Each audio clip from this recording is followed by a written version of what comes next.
Now I request our Deputy Director, Professor N.D. Rajan, to take over and deliver the welcome address.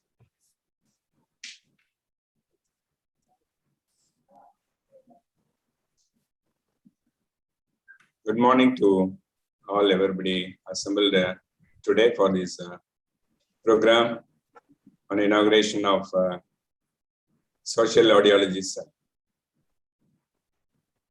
A great pleasure on behalf of our Department of Audiology and Speech Language Pathology and on my own behalf, I have great pleasure in welcoming our beloved Dean, Dr.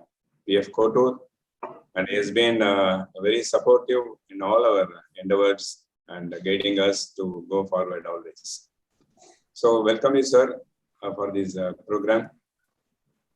And we have a great pleasure in welcoming Dr. Rajshekhar, Professor Emeritus in Manipal University, and he had been very good support and our activities, and he had been telling us that whatever the help required from his side for the development of a department. And so we're very happy to have you, Dr. Rajshekhar, with us today. Thank you. Thank you. And today the whole program is revolving around a great person, Professor Rangaswamy. And this program is, I should say, is a brainchild of this program. And soon we are going to hear a lot about the social audiology from him. Very happy to have you, sir, here for this program. Professor Dr. Y. Krishna, President of Indian Speech and Hearing Association and Professor in Manipal University. So very happy to have you, Dr. Krishna, here for this program and having accepted to felicitate this program. So very warm welcome to you. Welcome to all our faculty and my dear students and all the audience from various parts of this country. And this program is simultaneously getting streamed in YouTube channel. So a lot of people are watching in YouTube channel also. So a warm welcome to one and all. This program is evolved from the discussions that I had with Professor Rangaswamy. And I think for Professor Rangaswamy, this has been in his mind for the last 2 to 3 years. And recently, we have been frequently contacting and expressing and sharing ideas on this particular aspect. And we all know that we have different branches in audiology, like pediatrics, industrial, and so on. And so the social issues faced by the hearing impaired population are yet to be addressed in a larger scale. And so we have come to some consensus on the particular aspect of socializing the hearing impaired people. And so that is how the program has started. And a lot of comments we require later. And maybe this function, we may not have any question and answer sessions from the audience. And soon we are going to have a webinar on social audiology, wherein all people can share their views and ideas, have comments. And so that's how the things will go on. And so once we focus on the particular aspect of social audiology, and soon I think we are going to have a lot of research towards this concept. And once we have a reasonable data collected and the concepts collected, I think soon it may become the order of the day as a social audiology. And maybe it may be a branch to be taught in the curriculum or syllabus for the UG and PG courses. And I'm sure the concept of social audiology He is not, I don't know whether it had been taught in other parts of the world.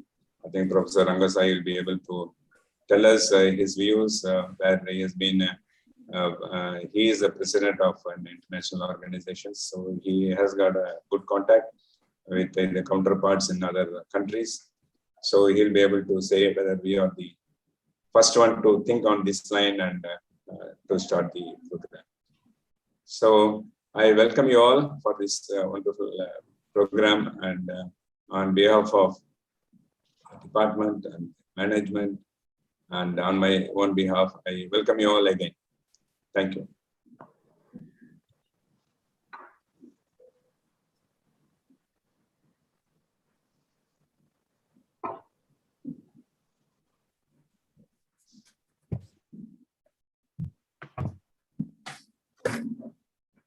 Now, let us continue with the inauguration of Social Audiology Cell and the inaugural speech by our Dean, Dr. P.F. Kotur. Welcome, Dr. P.F. Kotur. He is currently Dean of Arpadai Medical College and Hospital.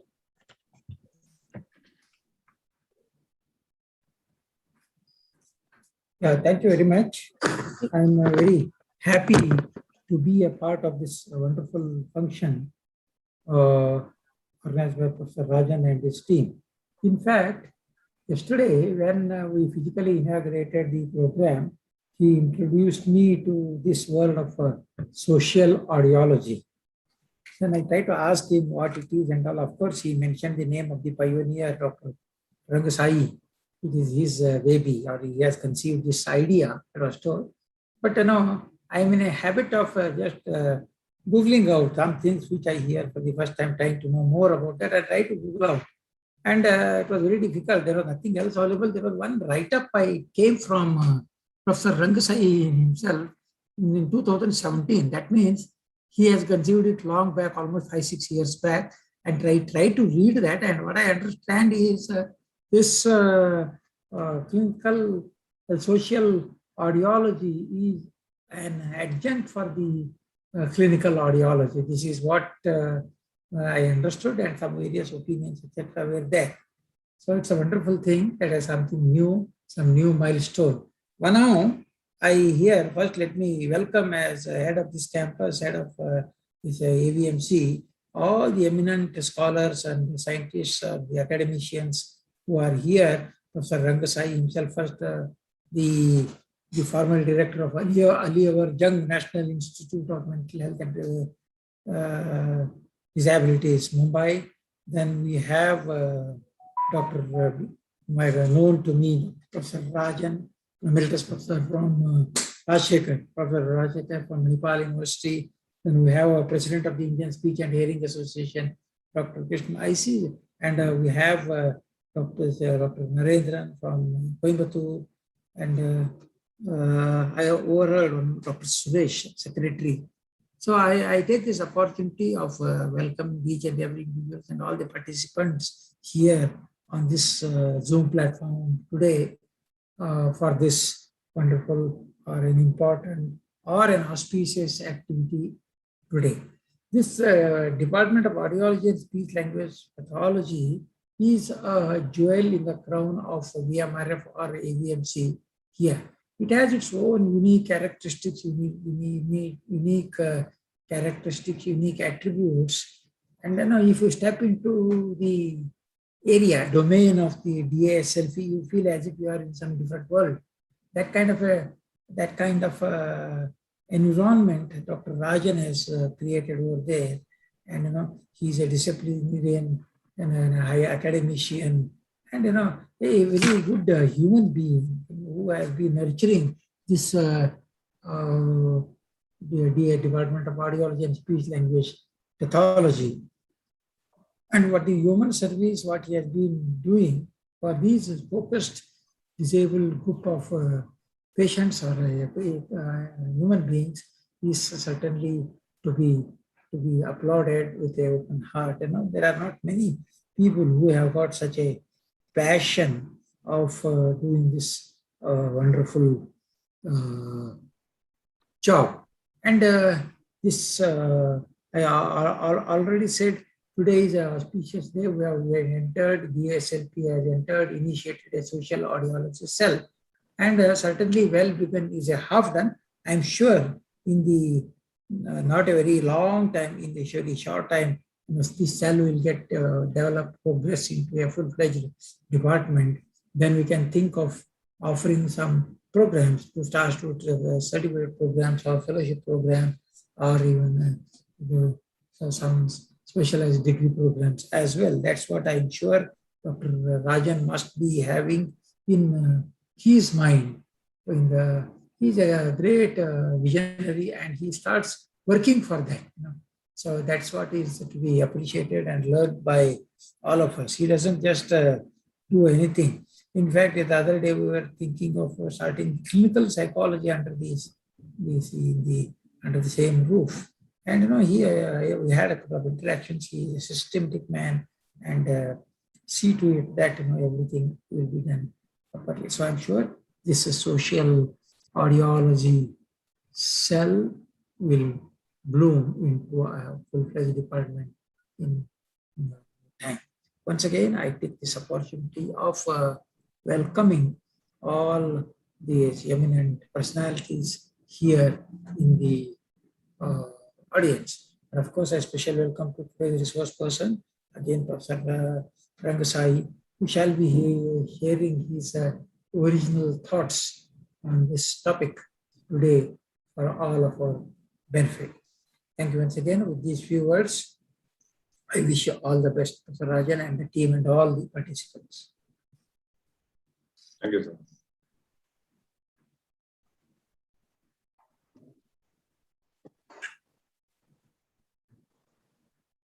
Thank you for your speech, sir. Now, let us view the inauguration of social audiology cell.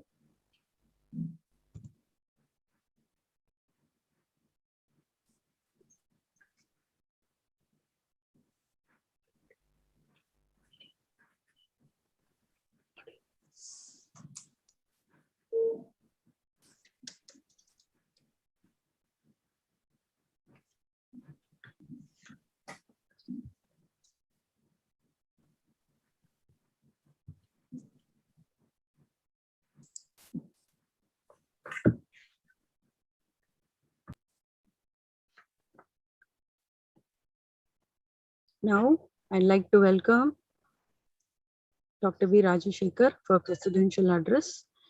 Dr. B. Rajashekar is the founding dean of the first fully fledged College of Allied Health Sciences in India, Manipal College of Health Sciences.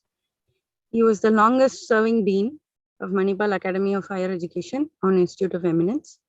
He is currently Professor Emeritus in the Department of Speech and Hearing and advisor for the Allied Health Sciences program for the university. He is the recipient of 5 international fellowships and 3 Best Paper Awards at Isha conventions. He is the first Indian speech pathologist trained in the TEP, prosthetic mode of voice restoration for laryngectomies in USA. Besides Dr. Ratna Oration Award, the most prestigious award in the field of speech and hearing in India, he is the recipient of Outstanding Contribution Award in the Asia Pacific region. He is associated with Rehabilitation Council of India as inspector and member of the expert committee, and has also served as president of ISHA for 2 consecutive terms. He has over 75 publications in peer-reviewed index journals and has guided and co-guided over 20 PhD candidates. Welcome, sir. And please take over. Thanks, Deepthi, for your introduction about me.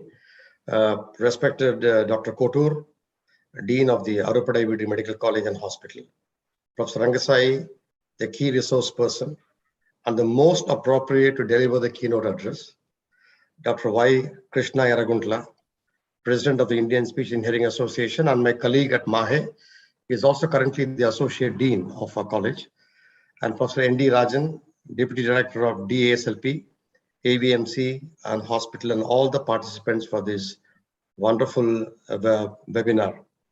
I'm extremely pleased to participate in this endeavor of the Department of Speech and Hearing, Arupada IVD Medical College and Hospital, Puducherry. As I understand, this is the first department institution in the country. I think Mr. Rangasai will have to endorse, or he'll have to say that I'm wrong, to have a foresight on a very relevant aspect of relating a sensory deficit to its social aspects, which unfortunately is overlooked by most of the healthcare professionals, including us. Taking a note from a publication by Professor Rangasai, hearing as a body function plays a key role in Homo erectus, a social animal. In the realm of the evolution of vertebrate hearing, the ability to do a sound scene or an acoustic scene analysis is considered as the most important environmental demand, accounting for the survival of the species itself. The sound culture of mankind has always taken a backseat to the visual culture in terms of evolution. To make up this shortfall, a new branch or a concept of acoustemology was mooted by Stephen Feld in 1996. Now, this acoustemology is a conjoining of two words, acoustic and epistemology, to refer to a sonic way of knowing and being in the world. Hearing impairment as a disability denies access to education, employment, health, independent living, justice, recreation, information, and disaster survival. Hence, under the provision of the UNCRPD and Rights of Persons with Disabilities Act, any program of a progressive government or society needs to address the difficulty in the hearing needs to ensure their rights. Putting this into its right perspective warrants people in the world of sound, that is, we, the ones who are blessed, to play a proactive role in ensuring equality as well as opportunities. In brief, we need to bat for an inclusive world for persons who do not hear. The World Health Organization's international classification for functioning disability and health, called the ICF model, a favorite concept of our keynote speaker, who introduced and sensitized all of us to this model, provides a comprehensive framework to understand and describe any disability. As per this model, health and disability are an interaction between aspects such as body, activities, participation, environmental, and personal factors. Now, with relevance to the ICF core sets for hearing loss, various factors related to society have been identified to be important in relation to the hearing impairment. Literature on hearing healthcare suggests that various factors, including the attitude of the health professionals towards their clients, could have some impact on the help-seeking behavior and the outcome of the hearing rehabilitation. This highlights the importance of understanding the societal attitudes towards hearing impairment. The limited scientific literature focusing on this specific area calls for an immediate need for research and documentation. In the ICF framework, which we all have been strongly advocating, the hearing devices, I'm talking about even those including the modern gadgets and the cochlear implant strategies, new ones coming up every 3 months, have not really taken into consideration the social functions of hearing. In this context, I wish to make a reference to the definition put forth by Professor Rangasai and Majum in 2017, which rightly addresses this lacuna and gives scope to incorporate the genuine nature and need for hearing while creating a rights-based, inclusive world for the deaf in the world of sound. I repeat, rights-based, inclusive world for the deaf in the world of sound. The relevance of sound in the living environment of persons with hearing impairment, be it a hearing aid user, a cochlear implantee, or a sign language user, is being overlooked and needs to be addressed on priority. All this could very well be addressed by channelizing the available technology to create an inclusive world to those with hearing difficulty in the world of sound. Further, it would also augur well to redefine the scope of audiology itself to focus more on the ICF framework while assigning accountability for negative conditions. In addition, it would also be worthwhile promoting the cues or the indicators for timely information of crucial changes of the human system and the environment in which we all live. All this sum up to what we should refer to as social audiology. Social audiology is a branch of audiology. Here I wish to recollect the birth of the various branches of audiology over the last 4-5 decades.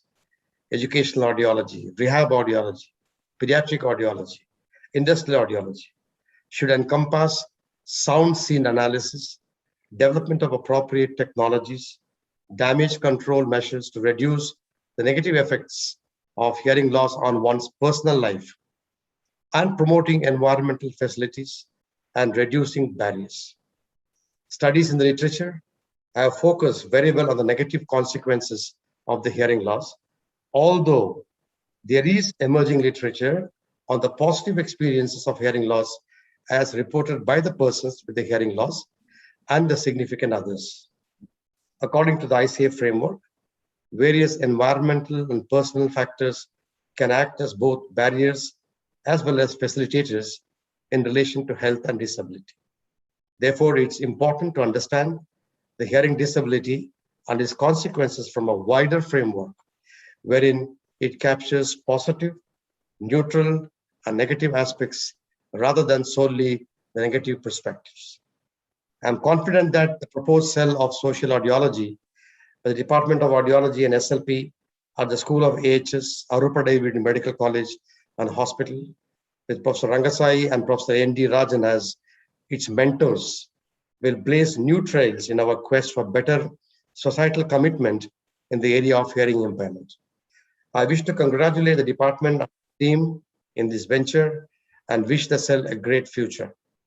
My gratitude to Professor N.D. Rajan for this honor and the opportunity. Thank you and wishing the event all success. Thank you, sir. And thank you, Dr. Rajshekhar, for such valuable information and insight about social audiology.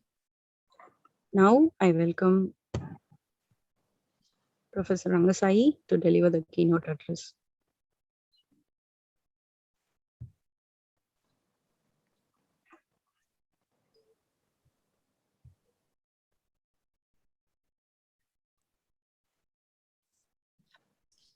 Can you see the slide, please?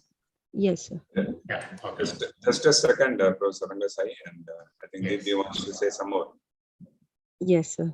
Professor Rangasai is currently chairman of the Audiology Committee of International Association of Communication Sciences and Disorders in Malta. It is a federation of 55 countries in consultative status with World Health Organization. He is also adjunct professor and professor emeritus in 2 institutions in India, including AVMC and hospital.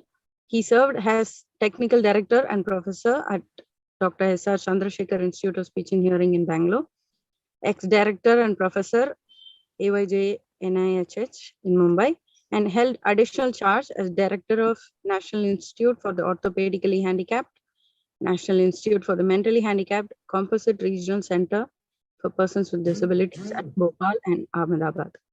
Professor Rangasai's work has been recognized and rewarded by various organizations. He was USAID Fellow in 1987. He is a recipient of National Technology Award in Handicap Welfare in 1995 and National Award for creating barrier-free website in 2010. As head of AYG NISHD, he is also the recipient of Bharat Award for excellent work in speech pathology and audiology instituted by the Indian Speech and Hearing Association, Award of Appreciation from the Commissioner, South Carolina Vocational Rehabilitation Department, USA, and Rajiv Gandhi Award of Indian Association of Rehabilitation Professionals, to name a few. Thank you for delivering the keynote address, sir, and thank you for coming here. Now I request you to take over and deliver the keynote. Thanks, Deepthi, for a kind introduction. And respected Dean, sir, then Professor Rajshekhar, Dr. Krishna, Professor Rajan, my friend Dr. Narendran, and all the participants. My job has been made much easier by the previous speakers, and excellent initiative has been taken. And I must say that to the best of my knowledge, there is no other center where it is being done in this format in a systematic, organized way. But some of these facilities are available in other domains and in developed economies. So we'll see that as we go. The theme of social audiology is aimed at value-added service to stakeholders, that is persons with hearing loss of various categories, as well as audiologists in private practice, industries, and government agencies. All the three will find this particular angle to audiology or problems of people with hearing loss very meaningful. This concept revolves essentially, as already said by Professor Rajshekhar, on 2 points. One is accessing alerting sounds and listening, where in family and community living, how through affordable realism-based practice. Affordable realism-based practice. Now let us see. There are over 430 million adults and 34 million children who have hearing loss. 25% are older people. And the best part is, if you spend a rupee, you get 10 rupees back in 10 years' time. So that has been brought out clearly. Nearly 80% of people with disabling hearing loss live in 137 low and mid-income countries. Please underline that the low resource countries take much larger burden of the problem, which this particular section will reduce that burden, public burden. The UN Sustainable Development Goals, at least 5 of them give scope for audiology to go beyond work in the field. Okay, they work in the community. And as already given in a good brief by Professor Rajshekhar, the ICF framework, I won't go into details of this, which you all would have heard, but you look at this environmental and personal factors. These two constitute what is known as contextual factors, meaning a person wearing a hearing aid, sitting in a low noise area, and same person moving in a classroom where the noise level is high, you won't be able to function. So this part is something that is being taken care, environmental factors and personal factors. This has been listed in simple way in this particular presentation, where you see body structure and functions. These are 9 different areas which are part of activities and participation. You just note major life areas deal with education, employment, and economic life. Domestic life, whether you are able to, how you are able to function at home. Interpersonal interactions and relationships, how in spite of hearing loss, in spite of difficulties in hearing, how you are able to maintain interpersonal, and how do we from social audiology perspective take care of them. Plus the environmental and personal factors. You please see that the contextual factors which I was referring to deal with the gender, age, other health conditions, coping style, education, a whole range of it, and personal. And in environmental issues, it deals with the products or technology, and then the environment in which you sustain, what are the legal provisions that are there, what are the attitudes of people, and note this culture. That is, what is the culture with reference to sound? In fact, you heard Professor Rajshekhar highlighting that as well. You please see that here is a case sheet where people ask details about communication, bathing, dressing, toilet activities. You may wonder, why are toilet activities? Actually, if there is a person with hearing loss sitting inside the toilet, he wouldn't know when you knock the door. He wouldn't know. So the point is, everywhere there are issues that are linked to sound in we are living in a sound-filled world.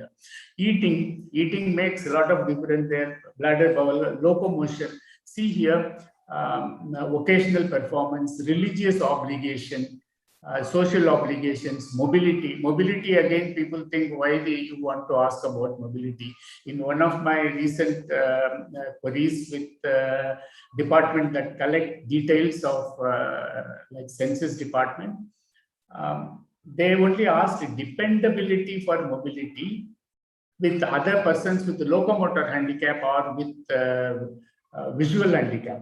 They are not asking whether a person with hearing loss has to depend on somebody else for mobility, which you and I know that very frequently they are not in a position to move freely, because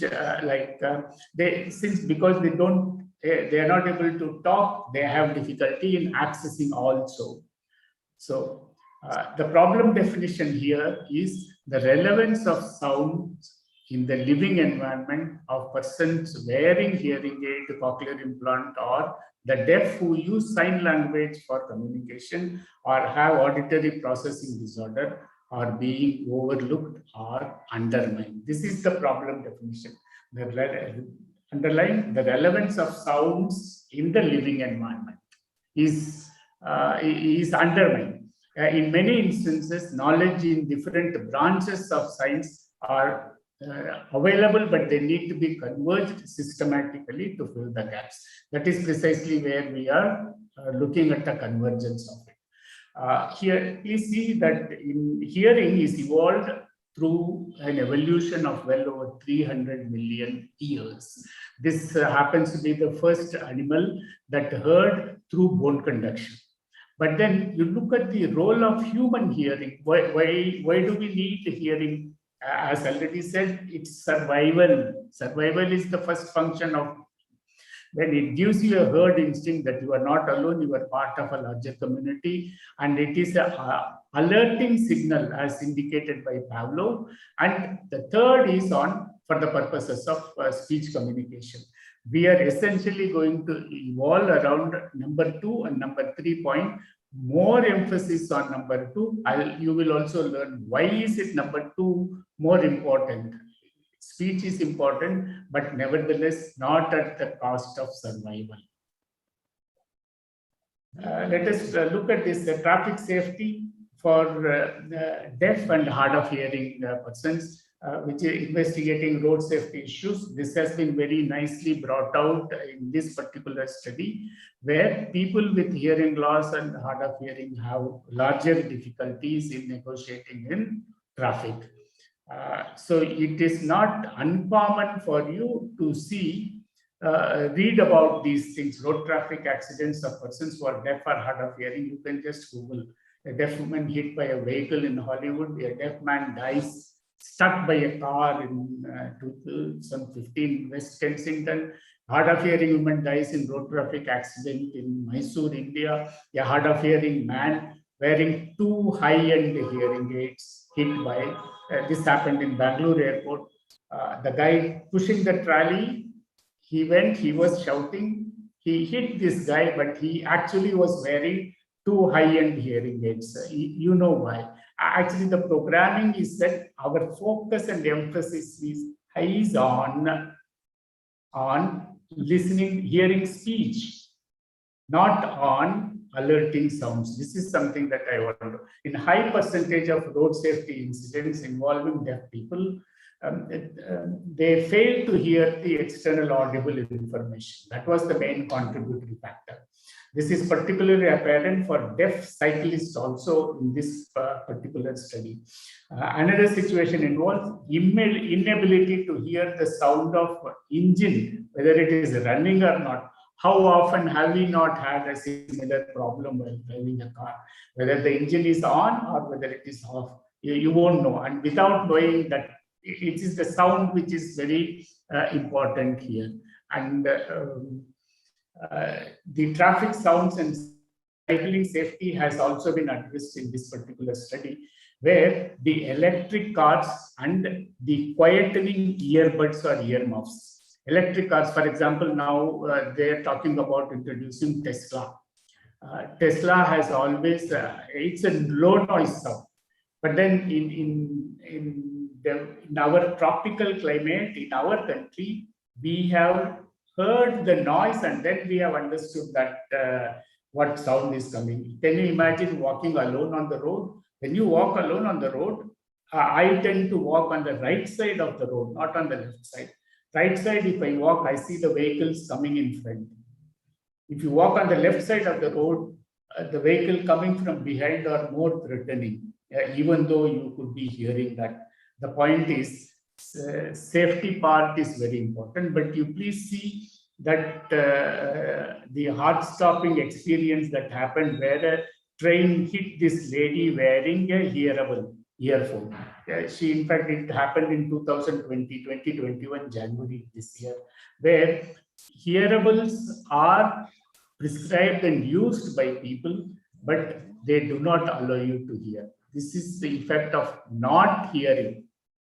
Okay, so we are living in a world of sound.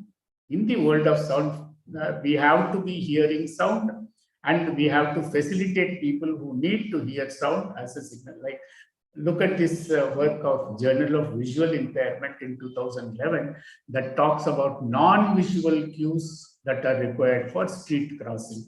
They had tried some 5 cues. 3 cues worked very well in crossing.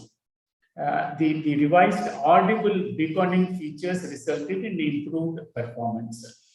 This is what I already said. Electric cars and earbuds also deprive people of sound, especially again group of visually impaired people. So they depend more on sound and perhaps sound for their mobility purposes. In terms of localization, let me highlight here that maturing the localization ability, in 2013 study, it is to localize the direction left or right of an approaching vehicle, found that 6 to 7-year-old children performed worse than 8 to 9-year-old children or adults. Auditory tasks that involve multiple cues may not mature until the age of 8 to 9 years. So this is one part fact that has been established, which insists on localization as an ability in terms of in mobility on the road. But this aided localization of sound, this particular study, sound source localization by normal hearing listeners, hearing impaired listeners, and cochlear implant listeners. This is in 2016 published work from Arizona State University, says modern cochlear implants do not restore normal level of sound source localization for CI listeners with access to binaural sound from 2 years. This is one part.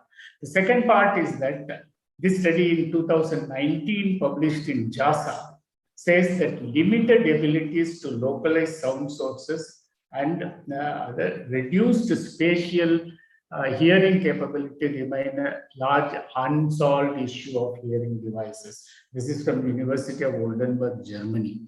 The point again here is that there is a severe problem even if they are wearing hearing aid or cochlear implant. Here is one clue that I got as I was sifting through about this localization ability in barn owl. This owl has extremely sensitive hearing. In this heart-shaped face, it has extremely sensitive ears. You cannot see them, but the barn owl species have evolved asymmetrical ears, one lower and the other higher on each side of the head. So this causes the sound of the prey to reach the owl's ears at different, enabling this bird to calculate this interoral time difference in circuits of the auditor determined in darkness with a high degree of precision. Whereas the other owl with symmetrical ear can't even fly in the darkness. Whereas this owl with asymmetrical ears were able to catch the prey, fly at darkness, both.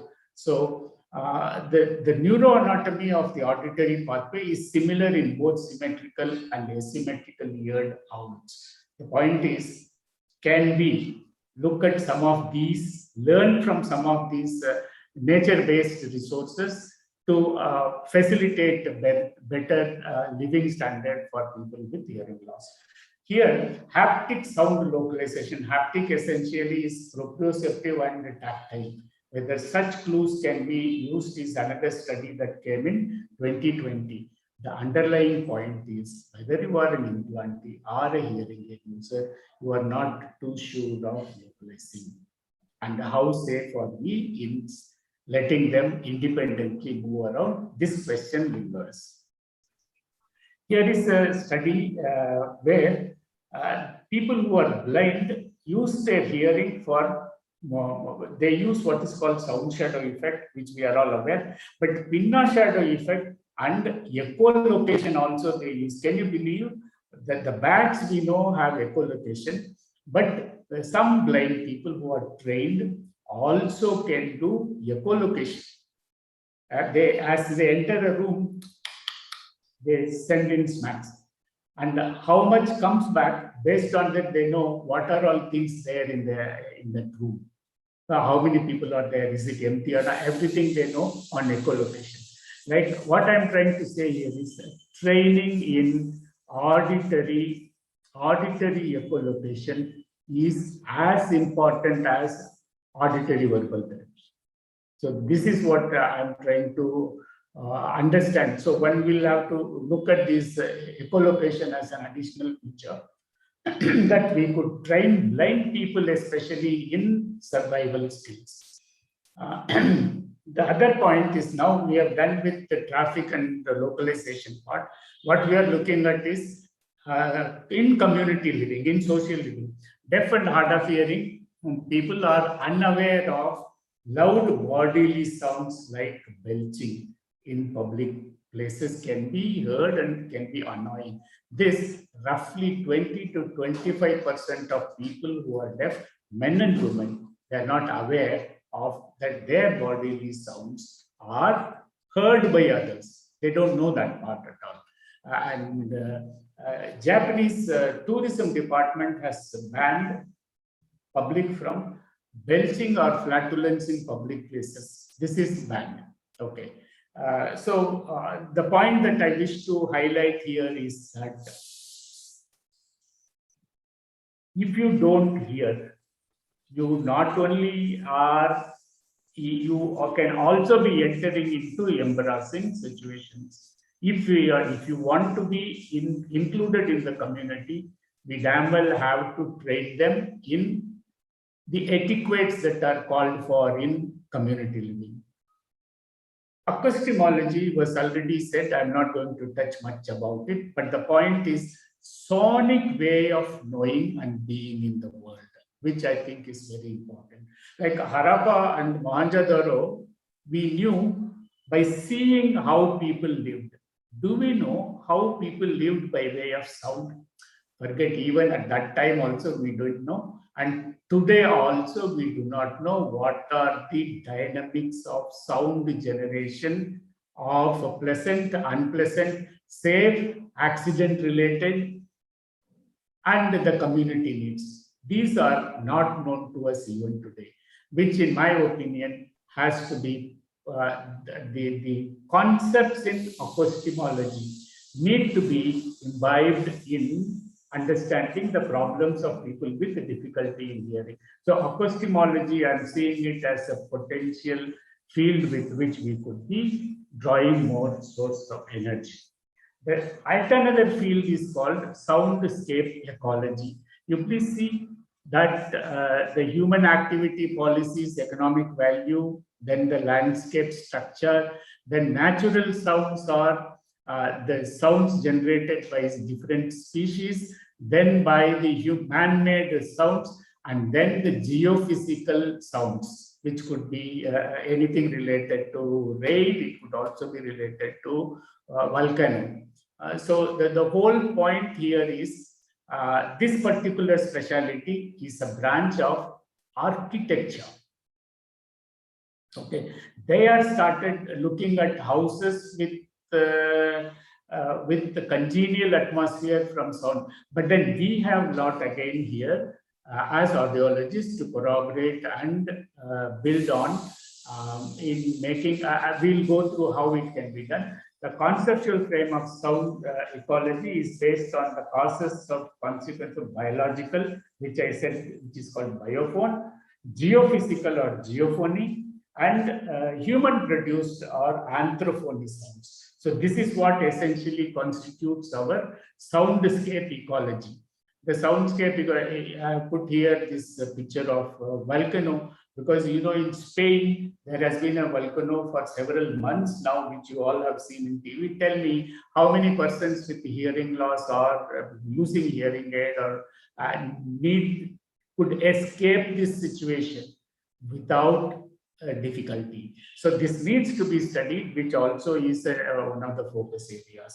Here, this is yet another angle, thanks to Professor Shiv Shankar for bringing out this case. A person who is 37 years, arrested for a case of murder, but his only problem was that he had hearing loss. He was diagnosed as congenitally deaf with no speech, and after 25 years, he gets his relief. He is not involved at all. So the point here I want to say is, unless we as professionals link with the different aspects of life and living, so which is the need of the hour. So we will not be in a position to support these people who have problem in hearing, but are victimized, unnaturally. Okay. So the costing of service is something that I want to be addressed in this branch. The underlying factor is solutions that are not affordable are not solutions at all. For example, universal hearing screening, and insisting that using OAE and AIBR for a country like India with roughly 2.5 crore babies born per year in about 30,000 different maternity hospitals in the country, and also in villages, home deliveries are even now about 10 to 15%.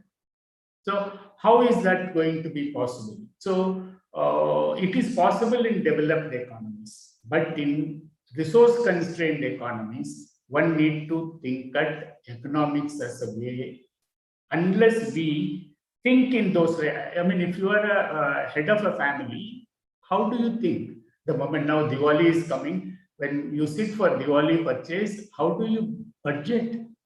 You don't buy whatever you want, but you budget it within what you can afford. That is the simple message I want. And there are some ways and means of doing it. Some work has already been done in India, but we need to take it forward as well.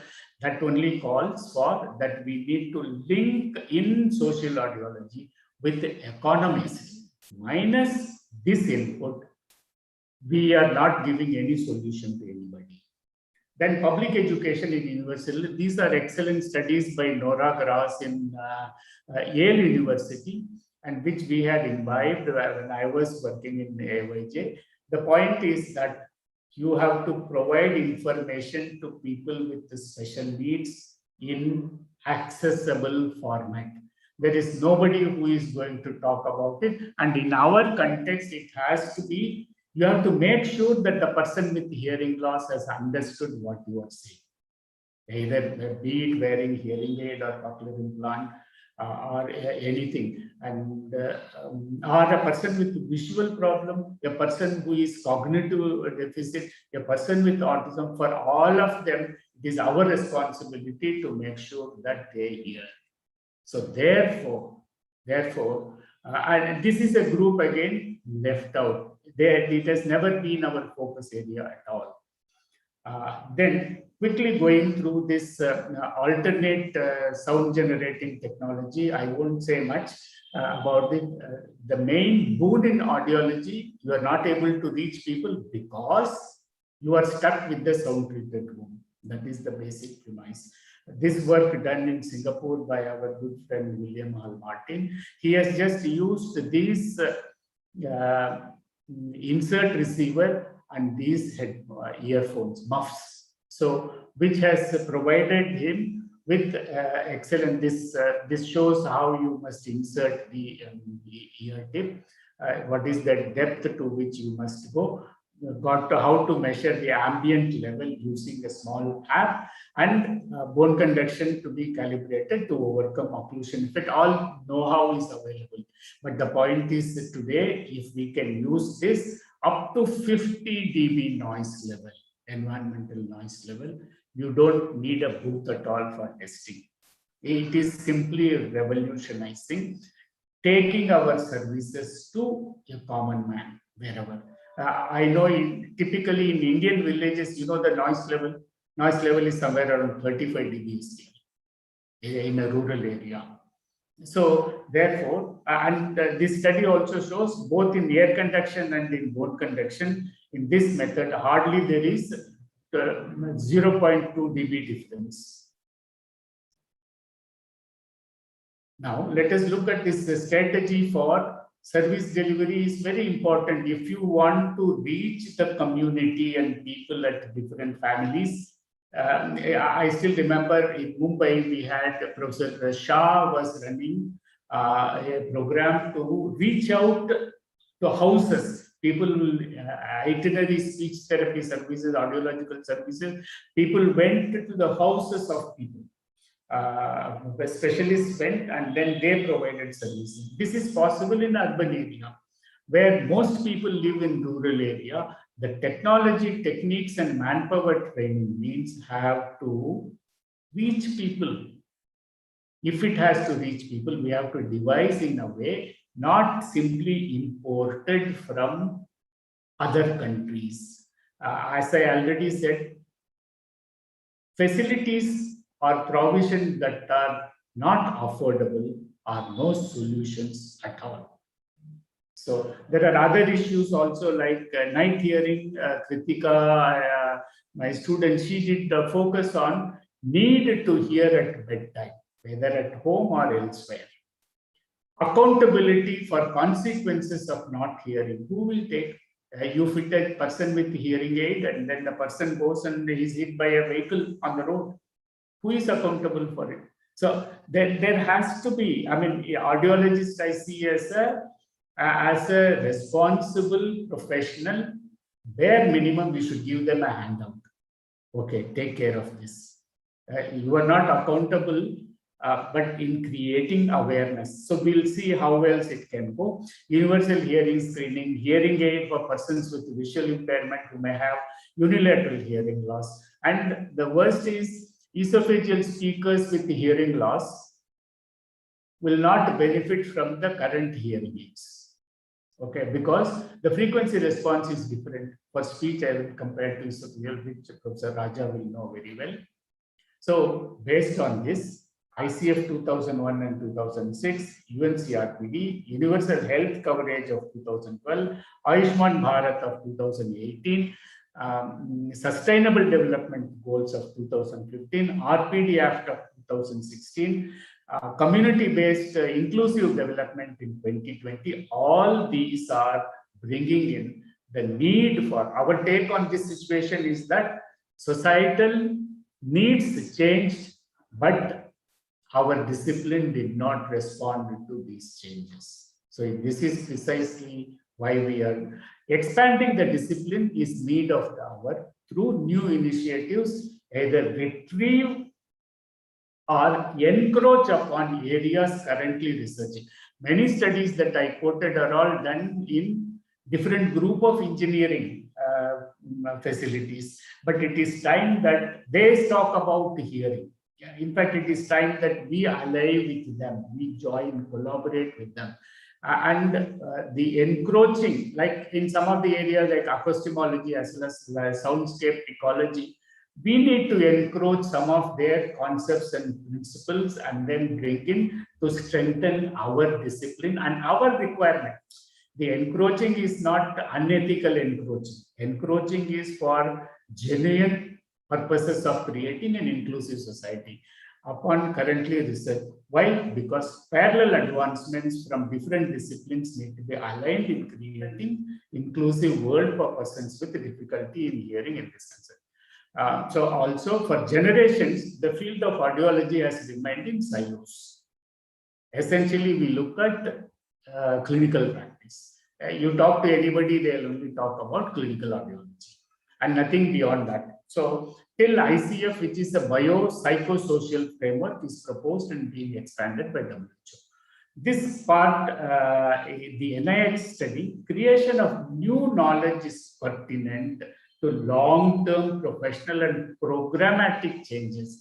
Like recently in one of the talks, in articles by James Jagger, he also said, while you have to, unless we introduce these as part of training activities, it's not going to see the light of the day tomorrow. So the programmatic changes also have to provide systematic, comprehensive analysis of social, economic, political, environmental, and institutional factors that influence human health and well-being. In our context, it is hearing.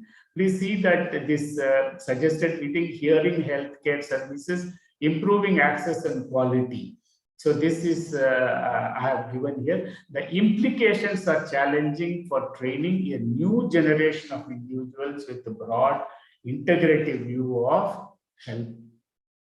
Okay. In transdisciplinary learning, the more to explain or solve problems beyond any one single discipline can handle. This is the advantage of looking at transdisciplinary methodologies. Formation of new disciplines known as speciation is usually done by a division of a single discipline into two or more genetically similar but distinct ones. People question whether it is audiology or not.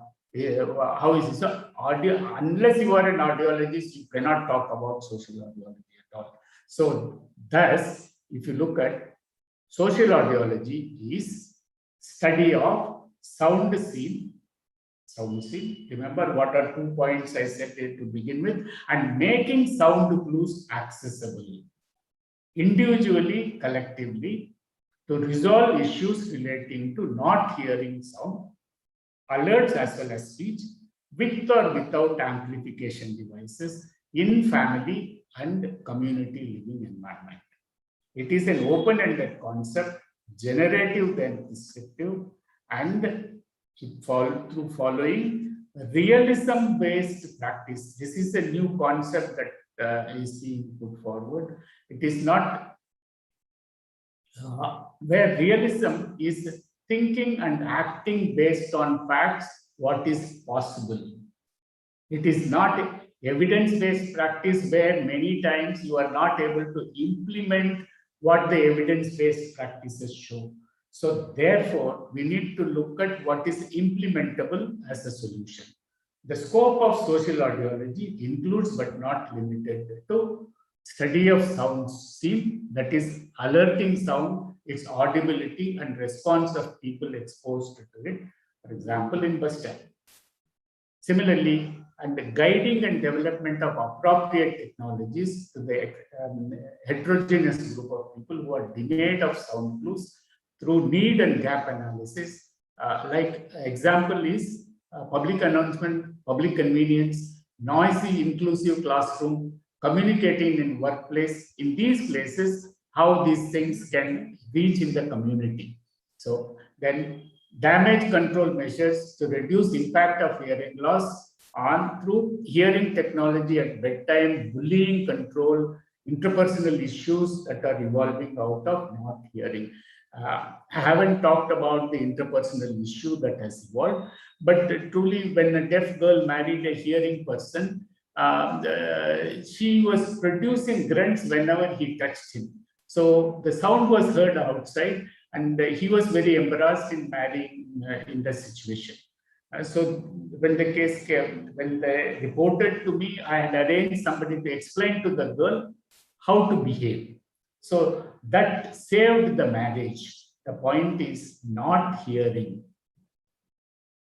has lot more impact than what we realize. Unless you go with the ICF framework and understand, we are basically at a loss in defining as well as expanding the role of audiology. Promote environmental facilitators and reduce the barriers to optimize activities like changing attitude, accessing public services, sports and recreation, disaster survival, etc. Preventive and promotive strategies such as public education and universal design, hearing screening activities, public policy example, noisy products to be sold along with the earmuff. It should be made compulsory that anything that produces like a tiller or a tractor should go with a warning label, not just cigarette packets, but even these noise producing instruments will have to go. Noise is injurious to health and they should go with the earmuff only. Without it, it may not be put in the practice. Ensuring accessible solutions and affordable solutions that looks at the economic part of every facility that comes into use. Every facility that enters audiological practice has to be put into the economic window so that it can be beneficial to the public. Use of standard outcome measures and related data management system.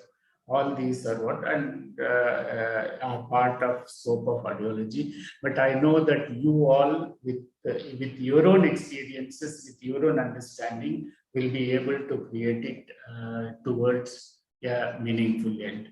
Thank you for patient hearing. I hope I have exceeded my time. My apologies. Thank you. Thank you for your wonderful speech, sir. Now, I'd like to call upon Dr. Y. Krishna for facilitating the occasion. Dr. Y. Krishna is currently professor at the Department of Engineering,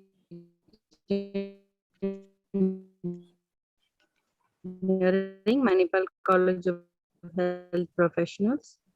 He is also the 28 years, including hospitals, schools, dispensing centers, and training institutes. He has immense experience in clinical, academic, research, and administrative roles. He is of various universities and in the Rehabilitation Council of India. Welcome, sir. Yeah, thank you. At the outset, let me thank Professor N.D. Rajan sir for inviting me to this event. And I also thank the management of the Arvada Nambi University for giving this opportunity for me to be part of this social audiology cell inauguration of it. I think I'm also fortunate enough to share dance with the eminent people like Dr. B. Rajshekhar and Professor Rangasai sir, who you have listened so far, have shared so much of thoughts and concepts related to audiology. I'm really, when I was listening to Professor Rangasai, the keynote address and on the social audiology, from personal point of it also, he has really touched upon so many areas that we as audiologists and speech language pathologists do sometimes, by oversight, or we do not look into that.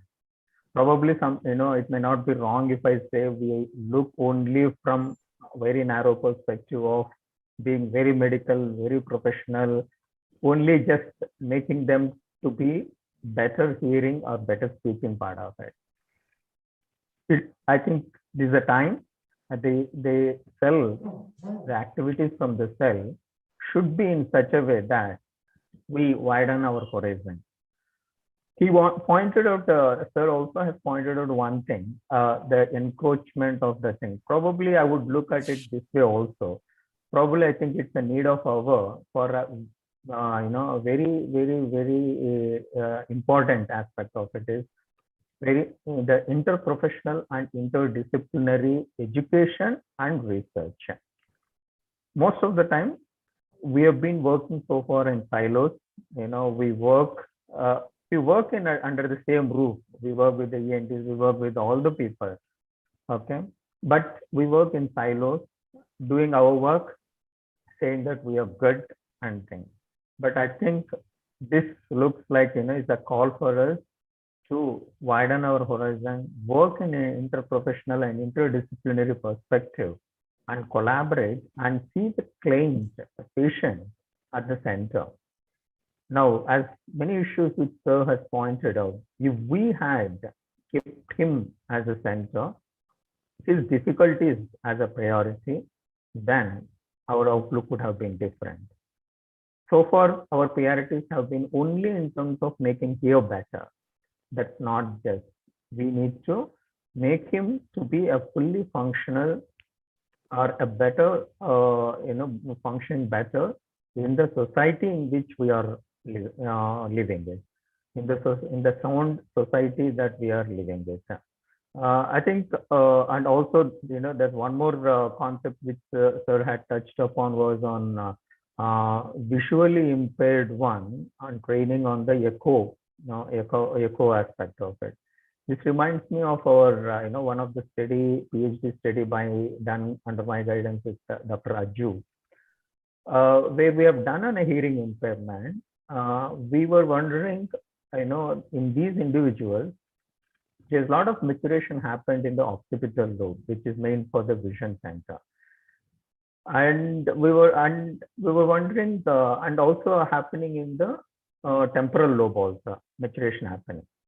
Now, in a hearing impaired person, temporal lobe maturation should not happen because they never heard the sound, and that too who never had a stimulation. Now, how is that happening? There we looked into the concept of cross maturation happening, the one which is dominant and then taking over the other centers.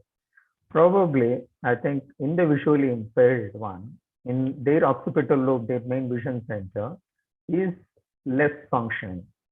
So the auditory system, the auditory maturation aspect of it should take over the occipital lobe part of it and do better. I think that's something good area to work how those cross maturation happens at the brain level also, and then look. So I think without taking much time, there's a lot of concepts that have come in. I think that cell, which has been initiated today, should address the many aspects of looking at a hearing impaired one, how his function should be in the society, issues revolving around it, and then we expand our services to meet the requirement. I once again thank the organizers, Professor N.D. Rajan and his team, for giving this opportunity to be part of this function. Thank you, one and all.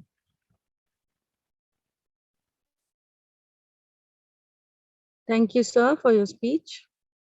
Now I would like to call Mr. John Wesley, our assistant professor in audiology, to deliver the vote of thanks. Thank you, ma'am. A very good afternoon to all. It gives me immense pleasure to deliver the vote of thanks for this event. First, we'd like to thank our Chancellor and Madam Chancellor for their support and guidance. And we would like to thank our Dean, Dr. P.F. Kotur, for the inaugural speech and for all his support. We would also like to thank members of the board for their constant support. I would like to thank Professor B. Rajshekhar for delivering the presidential address. Thank you, sir. And I would like to thank Professor Rangasai for his thoughts on social audiology. Thank you, sir. Thank you for enlightening us on this topic. It is very new to us.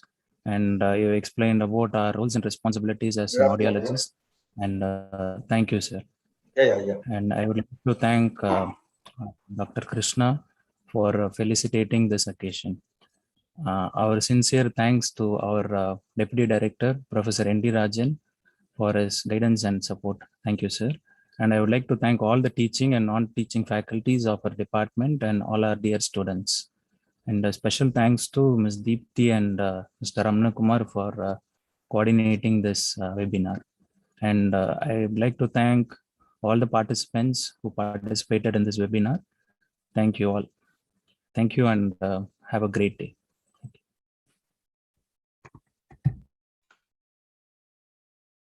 Thank you, John.